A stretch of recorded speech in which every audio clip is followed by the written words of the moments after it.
तो परमेश्वर ने हमें क्या बताया अपनी पहचान करवाने के लिए? गुरुदेव ने बताया कि एक समय एक राजा था, बहुत ही ज्यादा संपन्न राजा था। राजा का एक बेटा था लगभग 9 या 10 वर्ष का, और राजा का बेटा अपने साथियों के साथ में खेलने के लिए बाहर चला जाया करता था। पास में एक जंगल था, और पहले के समय आपको पता है कुछ आदिवासी लोग जो थे, भील वगैरह जो थे, कोई भी आदिवासी जो थी जनजातियां, वो जंगलों में निवास किया करती थी। तो राजा का लड़का एक दिन अपने साथियों के साथ खेलता खेलता जंगल में ज्यादा दूर चला गया। तो उधर से कुछ भील थे, उन भीलों ने देखा और भीलों ने उस राजा के लड़के को पकड़ लिया। बाकी जो साथी थे वो वहां से भाग लिए अपनी जान बचा के। राजा का लड़का नहीं भाग पाया, या भागने की कोशिश की होगी, लेकिन वो भीलों के हाथ आ गया। तो भीलों ने उसे पकड़ा और अपने राजा के पास ले गए। उनका जो सरदार होता था, और ज्यादा जंगल में चले गए जहां उनकी बस्तियां होती थी। तो भीलों के राजा ने, भीलों के सरदार ने देखा कि लड़का बहुत ही ज्यादा सुंदर है, और उनके वहां पे एक परंपरा हुआ करती थी। अब दास जो भील शब्द का यूज कर रहा है, तो कोई भील जो समाज के लोग हैं, भील जो जाति के लोग हैं, वो ये ना सोचें कि भाई ये हमारे जो है ये पूर्वजों के विषय में बोल रहा है। एक आधे भगत का दास के पास फोन आया था पहले भी, क्योंकि परमात्मा ने पहले भी इस कहानी का जिक्र करवाया था। तो उसने कहा कि भगत जी, आपने ये कहा कि भील लोग थे ऐसे, वो बलि दिया करते थे, हमारे पूर्वज ने तो ऐसा नहीं किया कभी। अरे भैया, भील से समझो आदिवासी लोग, क्योंकि भील जनजाति के लोग पहले जंगलों में रहा करते थे, उनको आदिवासी कहा जाता था। ठीक है, तो आप लोग अपने ऊपर ना लेना कि ये हम हमारे लिए कह रहे हैं। वर्तमान में जो भील जाति है उनके लिए मैं नहीं कह रहा, पहले तो हम लोग भी ऐसे थे। हम कौन से जो है मतलब मास्टरमाइंड थे, हमारे पूर्वज भी तो ऐसे थे, आदिवासी टाइप ही थे।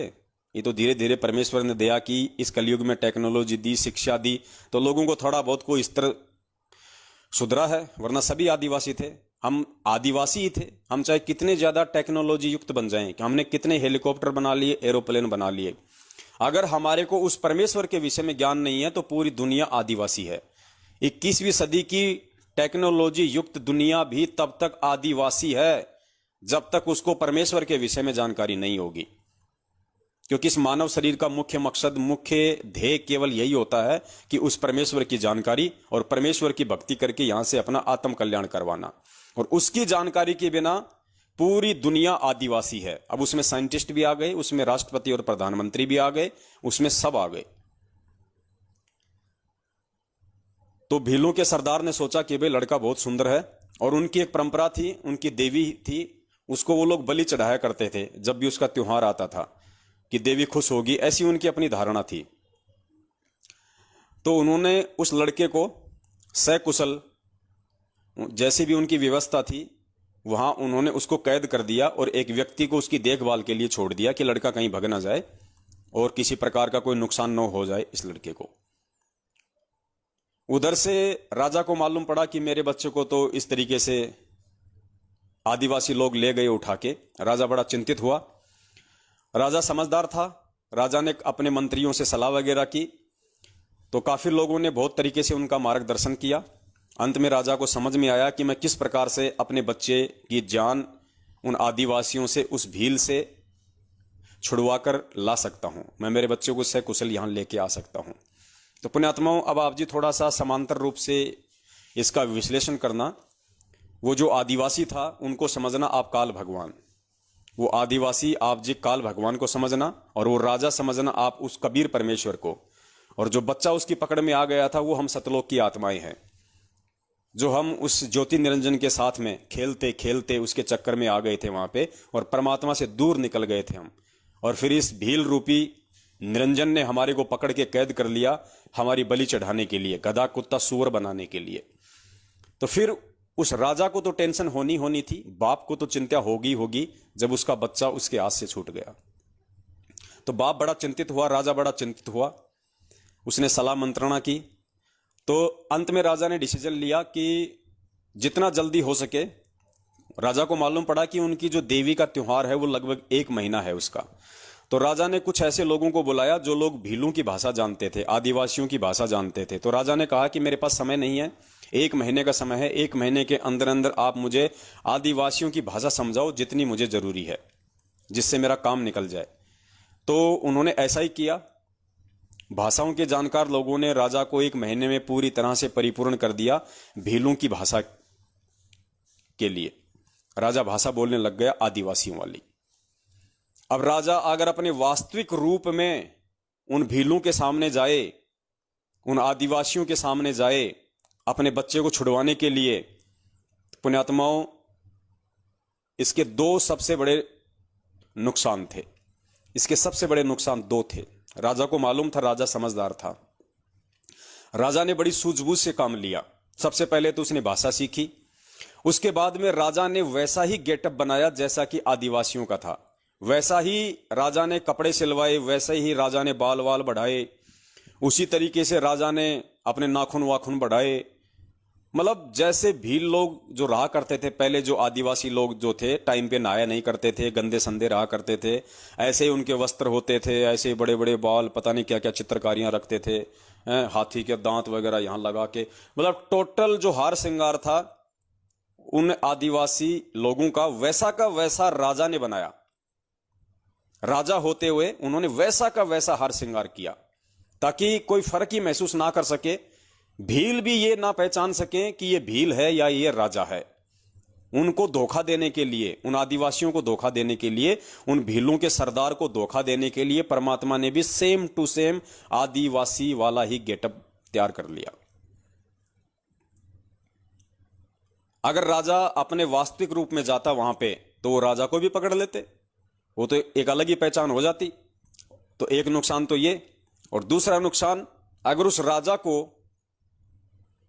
मान लीजिए आदिवासी भी ना पहचान पाते, लेकिन जब वो बाप अपने बेटे के सामने जाता तो बेटा तो नासमझ था, मंदबुद्धि था, वो तो अपने बाप को देखते ही रोने लग जाता, वो तो चिल्लाने लग जाता, तो वो पकड़ में आ जाता, मालूम पड़ जाता भीलों के राजा को कि ये तो इसका बेटा है, तो वो भी मरता और वो भी मरता, दोनों के दोनों मरते। तो इसलिए राजा ने बड़ी सूझबूझ से काम लिया ताकि उनके बच्चों को भी इस बात का पूर्णतया आभास ना हो कि मैं ही तेरा बाप हूं। इसलिए अपने उस बच्चे से भी थोड़ी सी दूरी बनाए रखने के लिए, उस बच्चे को भी थोड़ा सा भ्रम में रखने के लिए, ताकि बच्चा नादानी में मुझे देख के रो ना दे, बच्चा रोने ना लग जाए और मालूम ना पड़ जाए, वास्तविकता सबके सामने ना आ जाए, वरना मैं भी मरूंगा और वो बच्चा भी मरेगा। तो इस प्रकार राजा भीलों वाला गेटअप बना के और उन आदिवासियों के बीच में वो राजा हिम्मत करके पहुंचा। वो जैसे ही वहां गया अंदर, उसको मालूम था कि भील लोग वहां होंगे, मुझे पकड़ेंगे। तो जैसे ही राजा भीलों वाले गेटअप में जंगल में गया तो उधर जो भील लोग थे ऑलरेडी, जो आदिवासी थे, उनकी नजर पड़ी। वो दौड़ के गए, उन्होंने देखा कि ये तो हमारे जैसा ही है, हो सकता है भाई किसी दूसरे कबीले का हो, किसी दूसरे क्षेत्र का हो ये भील आदिवासी। तो राजा भाषा सीख ही गया था, राजा ने काफी उनसे बातचीत की और राजा बड़ा ही निपुण था, बड़ा ही चतुर था, बड़ा ही कुशल था। राजा ने उनको मोह लिया अपनी बातों से, अपने शब्दों से, और राजा ने उनसे बातचीत की। उनके जरिए राजा भीलों के सरदार तक पहुंच गया। उसके बाद में सरदार से भी राजा ने बातचीत की और सरदार से भी काफी अच्छे संबंध हो गए राजा के, क्योंकि राजा था तो राजा तो बहुत ज्यादा निपुण था। तो बहुत ही जल्दी 2-4 दिन में उस राजा ने भीलों के सरदार के दिल में अपनी एक विशेष अपनी जगह बना ली। आओ भगत करके राजा के साथ में बड़े प्यार से, बड़े अच्छे से बोलचाल करके, बाहरी क्षेत्र के विषय की जानकारियां देके, क्योंकि आदिवासियों को तो मालूम नहीं होता था बाहर की दुनिया का। तो इस तरीके से राजा ने एक विशेष मतलब जगह बना ली उसके अंदर। और राजा ने फिर कहा कि भाई आज के बाद में उस लड़के की जिम्मेदारी मैं इसको देता हूं, इस भील को देता हूं जो अभी अभी आया है नया नया।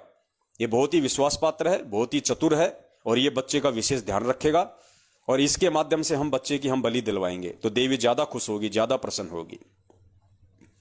तो इस प्रकार से राजा वहां पे भीलों के बीच में पहुंच गया और राजा ने चाहा कि मैं अपने बच्चे को एक बार जाके देख लूं, मेरा बच्चा कैसा है कैसा नहीं है। तो राजा को चाबी मिल गई थी और राजा अपने बच्चे के पास में गया। पुण्यात्मा, और राजा ने भी बड़ी सूझबूझ से काम लिया। राजा ने भी कोई जल्दबाजी नहीं दिखाई, राजा ने भी कोई तत्परता नहीं दिखाई ये कहने की अपने बच्चे के सामने, या उसको ये समझाने की कि मैं तेरा बाप हूं, मैं तेरा पिता हूं। वरना राजा को मालूम था कि बच्चा भावुक हो जाएगा, बच्चा नादान है। अगर इसको मालूम पड़ गया कि ये भील के भेष में मेरा बाप है, मेरा पिताजी है, जो मैंने गलती की थी उस गलती से मुझे छुड़वाने के लिए यहाँ पे आया है, अपनी जान जोखिम में डाल के इन भीलों के बीच में, इन राक्षसों के बीच में, तो बच्चा रोने लग जाता, बच्चा भावुक हो जाता और हकीकत वहां पे सबके सामने आ जाती, राजा भी मरता, भील भी मरता। इस प्रकार राजा ने अपनी स्थिति को सही सही रूप से बच्चे के सामने नहीं रखा, अपनी आइडेंटिटी राजा ने अपने बच्चे के सामने नहीं रखी, ये उसकी मजबूरी थी। लेकिन उस बच्चे को समझाने के लिए, क्योंकि जैसा राजा कहेगा वैसा ही तो बच्चा करेगा, तभी तो वहां से वो दोनों निकल पाते। अगर राजा के कहे अनुसार अगर वो बच्चा अपनी क्रिया नहीं करेगा तो वो वहां से नहीं निकल सकता था। तो राजा ने बड़ी सूझबूझ से काम लिया। राजा ने उस बच्चे से कहा कि बेटा देख, तू मुझे इन बाकी भीलों की तरह भील मत समझ लेना, कहीं तू भी ये समझे कि मैं भी इनकी तरह जो निर्दयी हूं या मैं भी तेरे को मारना चाहता हूं। बेटा ऐसा नहीं है बेटा, मैं हूं तो भील, हूं तो मैं आदिवासी, लेकिन बेटा मैं तेरे पिताजी को जानता हूं और मुझे तेरे पिताजी ने ही यहां पे भेजा है, बहुत ही सूझबूझ से तेरे को यहां से बाहर निकालने के लिए। और देख, किसी से कुछ नहीं कहना, कोई जिक्र मत करना, और अगर तुझे यहां से बाहर निकलना है, तुझे अगर यहां से जाना है, तो बेटा मेरी प्रत्येक बात को मानना, मैं जैसा कहूं तुझे वैसा ही करना है, दूसरे किसी की बात पे यकीन नहीं करना, तो हम दोनों यहां से सकुशल बाहर निकल सकते हैं। मेरी एक योजना है, वो योजना मैं तेरे को बता रहा हूं। तो बेटे ने कहा कि जी ठीक है, अगर आपकी यही योजना है और आप चाहते हो कि मैं यहां से बाहर निकलूं, और आप मेरे पिताजी के भी जानकार हो, आप उनको जानते हो और मेरे पिताजी ने ही आपको यहां भेजा है, तो जी कोई दिक्कत नहीं, जैसा आप कहोगी मैं वैसा ही करूंगा। मैं किसी और की बातों में नहीं आऊंगा। कोई चाहे मुझे कितना ही भ्रमित करे, कोई चाहे मुझे कितने पीले पर्चे डाले, कोई चाहे मुझे कितनी फर्जी ऑडियो सुनाए, मैं जब तक आपके मुख कमल से नहीं सुन लूंगा, आपके आमने सामने बात नहीं सुन लूंगा, तब तक मैं किसी पे यकीन नहीं करूंगा। कोई आपकी ऑडियो रिकॉर्ड करके मुझे सुना दे तो भी मैं किसी पे यकीन नहीं करूंगा। बच्चा इतना समझदार था, और इतना समझदार होगा तभी वो वहां से निकल सकता था। और उस राजा ने बच्चे को वास्तविकता नहीं बताई कि मैं ही तेरा बाप हूं, और ना ही अपना रूप भील वाला उतार के उसको दिखाया, वरना बच्चा नादान था, राजा को पता था सारा खेल बिगड़ जाएगा, इसलिए उसने छुपाया अपने आप को। और उसने पूरी उस जो प्लानिंग थी उस राजा ने उस बच्चे को बताई कि बेटा अभी इनका त्योहार आएगा 3 दिन बाद में, और त्योहार से 1 दिन पहले ये लोग जश्न मनाते हैं, खाते हैं, पीते हैं, शराब पीते हैं। तो बेटा मैं ऐसा करूंगा, उस रात को ये मेरे पे विश्वास करने लग गए, ये मुझे पहचान नहीं रहे कि मैं तेरा बाप हूं। ये धोखे में है, ये भील का राजा, ये भीलों का राजा धोखे में है। मैं इसको धोखा दे के आया हूं, गेटअप चेंज करके आया हूं, इसको नहीं पता मेरी स्थिति के बारे में, मैं कौन हूं। ये मुझे अपने जैसा ही समझ रहा है, ये धोखे में है। तो बेटा एक काम करना, इनका त्योहार आ रहा है परसों, और कल रात को जब ये जश्न मनाएंगे तो ये जो शराब पिएंगे, जो लड्डू खाएंगे, तो मैंने बेटा उन लड्डुओं में भांग मिला दी है, भांग, नशे की दवाई डाल दी मैंने उनमें जो मैं लेके आया था। और रात को ये सारे के सारे जो है ये बेहोश हो जाएंगे, किसी को कुछ नहीं पता चलेगा ये कौन कहां सो रहा है, कहां क्या पड़ा है।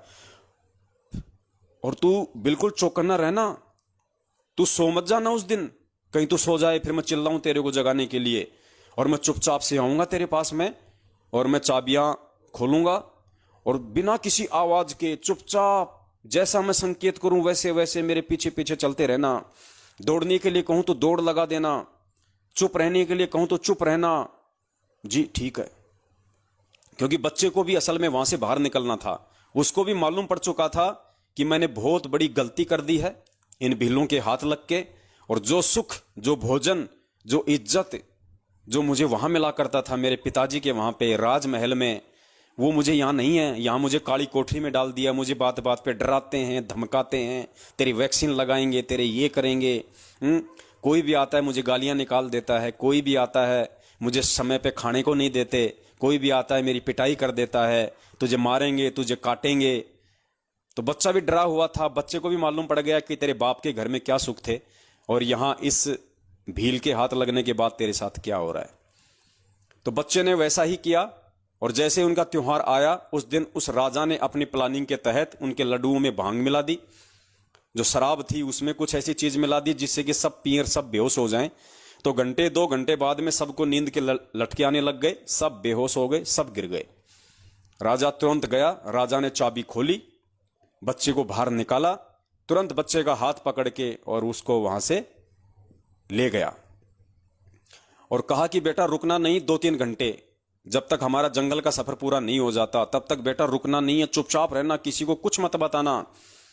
यानी जब तक बाप हमारे को त्रिकुटी तक नहीं ले गया, जब तक बाप हमारे को भंवर गुफा तक नहीं ले गया, जब तक बाप ने 12वां द्वार पार नहीं कर दिया, तब तक भी उस भील ने जब तक जंगल पार नहीं कर दिया पूरा, और जब तक वो राजा अपनी सीमा में नहीं घुस गया, तब तक उस राजा ने उस बच्चे को कुछ भी नहीं बताया कि मैं कौन हूं, कुछ नहीं बताया उसने। वो बच्चा यही भ्रम में था कि ये मेरे पिता का जानकार है और मेरे पिताजी ने इसको भेजा है, ये भील है।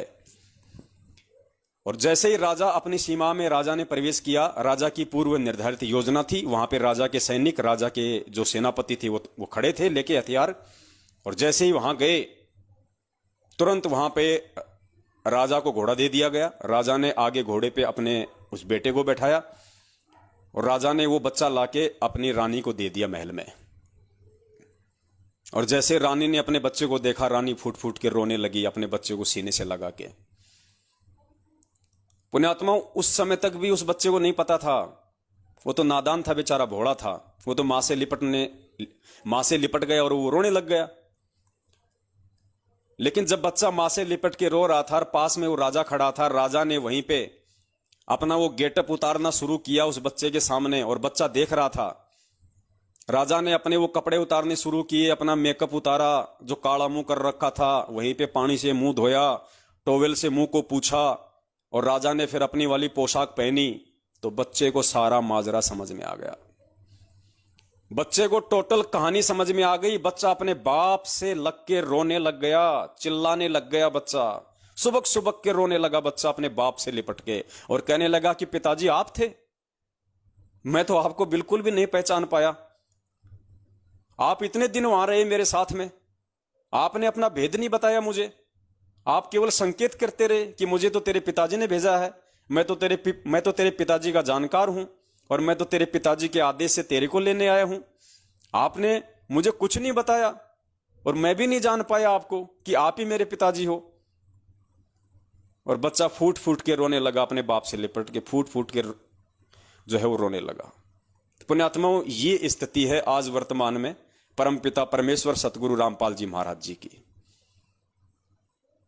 इस प्रकार से वो कबीर परमात्मा आज आप और हमारे लिए इस पृथ्वी लोक पे वो सारे कष्ट, वो सारे दुख उठा रहा है परमात्मा। वो परमात्मा हमारे लिए एक भील बन रहा है, एक आदिवासी बन रहा है परमात्मा। हमारे लिए वो समर्थ राजा इस काल के लोक में आके लोगों की गालियां खा रहा है, लोगों की पिटाई सहन कर रहा है वो परमात्मा। और हम मंदबुद्धि उस परमेश्वर को पहचान नहीं पा रहे। हम कह रहे हैं कि ये तो आदिवासी है, ये तो भील है, लेकिन वो भील नहीं था, वो परमात्मा था। वो जानबूझ के अपनी पहचान नहीं करवा रहा था। तो ये गुरुदेव आज हमें जानबूझ के अपनी पहचान नहीं करवा रहे, लेकिन इन्होंने अपने सत्संगों के माध्यम से हमें कोई कमी नहीं छोड़ी बताने में कि बेटा मैं ही तेरा बाप हूं, मेरे पे यकीन कर, और जैसा मैं कहूं वैसा तू यहां पे करेगा, वैसी क्रिया तू करेगा तो सफल होगा। अगर मेरे कहे अनुसार नहीं चला, जरा से भी तूने कोई त्रुटि कर दी मेरे वचन में, मेरे सत्संग में, मेरे परिवार वालों के कहने से, मेरे भाई बंधुओं के कहने से, इन कॉल एजेंट कोऑर्डिनेटरों के कहने से, तो बेटा मेरी सारी की सारी जो प्लानिंग है वो फेल हो जाएगी। और मैं जिस मकसद के लिए आया हूं तुझे इस भील की कैद से निकलवाने के लिए, मेरा मकसद अधूरा रह जाएगा। तू तो मरेगा सो मरेगा, मेरा भी मिशन फेल हो जाएगा। तो इसलिए पुण्यात्माओं, ये वही कबीर परमात्मा है जो अपने तेज पुंज के शरीर में सतलोक में बैठा हुआ है, और हल्का तेज पुंज का शरीर बना के उस आदिवासी की तरह वो राजा आप और हमें यहां से निकालने के लिए, क्योंकि उस परमेश्वर को हमारी बुद्धि के लेवल का पता है कि हमारे अंदर कितनी बुद्धि है, हम कितने ज्ञानवान हैं। इसलिए परमेश्वर अपने आप को छुपाते हुए, अपने आप को एक गांव धनाना, जिला सोनीपत, हरियाणा का रामपाल जाट बताते हुए अब ये जाट की औकात नहीं है, हिंदुस्तान की किसी जाट की औकात नहीं है जो शास्त्रों को खोल के बता दे। यहां पे तो शास्त्रों के ठेकेदार ये पंडित बने फिरते हैं जो काशी और नालंदा से जो पढ़ पढ़ के आए थे, जो यहाँ पे चोटी बढ़ा बढ़ा के अपने आप को जो सर्वज्ञानी साबित किए बैठे थे। यहाँ तो शास्त्रों को पढ़ने और पढ़ाने का ठेका ही पंडितों ने लिया था, ब्राह्मणों ने ले रखा था, इन नकली संतों ने ले रखा था। जाटों को तो पढ़ने का अधिकार भी नहीं था। तो जाटों की क्या औकात कि जाट किसी शास्त्र को दिखा दे, पढ़ा दे, और जाट वो गलतियां भी निकाल के रख दे जो गलतियां उन चुंडित मुंडित चारों वेदों के ज्ञाता शास्त्रों ने कर दी। जो श्रीमद् भागवत गीता को लिखने वाले वेदव्यास जी ने भी क्या क्या त्रुटियां कर दी, वो गलतियां भी वो हरियाणा का जाट बता रहा है। तो पुण्यात्माओं समझो, वो आदिवासी नहीं है, वो हरियाणा का जाट, वो किसी इंद्रो माई के पेट से जन्म लेके नहीं आएगा। वो परमेश्वर है, वो परमात्मा है, उसके बहुत सारे रीजन हैं। उसने भील को भी धोखे में रखना है, उसने अपने बच्चे को भी अपनी वास्तविकता सही सही नहीं बतानी है, वरना उसका काम बिगड़ सकता है। इसलिए वो परमेश्वर अपने आप को छुपा रहे हैं। यहाँ पे आप और हमारे जैसे एक आम व्यक्ति के रोल में आए हैं यहाँ परमात्मा। लेकिन पुण्यात्माओं, अब यदि हम नहीं समझेंगे उनके इशारों को, और इशारों को हम उनके उसी समय समझ सकते हैं जब वास्तव में हमें मालूम पड़ जाए कि मैं इस काल की कैद में हूं और मेरे साथ यहां पे बहुत ही ज्यादा ज्यादतियां हुई हैं, गधे कुत्ते सुअर के इसने मुझे जीवन दिए हैं। यानी कहने का मतलब है, उस बच्चे की तरह जब तक हम यहां से निकलना नहीं चाहेंगे तब तक वो बाप भी कुछ नहीं कर सकता। अगर वो बच्चा ही मान लीजिए उन भीलों के साथ में रम जाता, उन भीलों के बच्चों के साथ में खाना खेलना हंसी मजाक करने लग जाता, उन्हीं को अपना घर बना लेता, सोचता मैं तो यही ठीक हूं, मैं वहां नहीं जाऊंगा, यहां तो मेरे यार हैं, मेरे दोस्त हैं, मुझे खाने पीने की कोई दिक्कत नहीं है, वो बच्चा अगर यही मान लेता तो बाप उसको कैसे निकाल के लेके आता। तो पुण्यात्माओं, हमने इन चीजों को अब समझना पड़ेगा। और 8 सितंबर 1951 के दिन जो ये परमेश्वर आप और हम सभी के लिए यहाँ पे प्रकट हुए हैं, अपने तेज पुंज के शरीर को हल्का करके, अब हमने धोखा नहीं खाना है पुण्यात्माओं। ऐसा कोई सबूत, ऐसा कोई प्रमाण इस परमेश्वर ने दिखाने में कसर नहीं छोड़ी है जो ये साबित ना करता हो कि संत रामपाल जी महाराज जी ही पूर्ण परमात्मा है।